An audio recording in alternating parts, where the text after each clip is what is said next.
শেষ পর্যন্ত আমিও কিনে ফেললাম স্যামসাং গ্যালাক্সি S25। ফোনটা আমার কাছে অনেক বেশি ভালো লাগছে, অনেক মজাদার একটি ফোন, স্মুথ ফোন। এটি ওয়ান ইউআই 7 দিয়ে চলতেছে রানিং। এর ছবিগুলো অনেক জোস জোস ওঠে, মানে আসলে খুব ভালো লাগছে। মানুষ এই জন্য হয়তো কম্পেয়ার করে স্যামসাং এবং আইফোনের ভিতরে। আমি মজা পাচ্ছি ফোনটা ইউজ করে। ওমা, এটা দেখি তো আইফোন। যাই হোক, মূল কথায় আসি। আপনি চাইলে আপনার আইফোন দিয়েই স্যামসাং S25 মজাগুলো নিতে পারেন, আলট্রার মজা নিতে পারেন।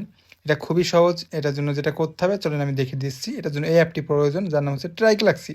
কীভাবে ডাউনলোড করবেন চলেন শিখিয়ে দিচ্ছি। যে কোনো ব্রাউজার থেকে tryGalaxy.com-এ যাবেন। এটা হচ্ছে সাফারি, ক্রোম, যে কোনো ব্রাউজারে গেলে হবে। এরকম একটা আইকন আসবে, সেন্ড আইকন। এখানে একটি অপশন পাবেন যেটা হচ্ছে অ্যাড টু হোম স্ক্রিন। এখানে ক্লিক করলেই এটা নাম দিতে পারবে, আপনি ডিফল্ট থেকে ওকে করতে পারেন। এই যে দুটো অপশন আসছে, আগেরটা আগে করছিলাম, এটা নতুন আসছে। তো এখানে ক্লিক করলে এরকম স্যামসাংয়ের আপনি এক্সপিরিয়েন্সগুলো নিতে পারবেন আপনার আইফোন দিয়েই।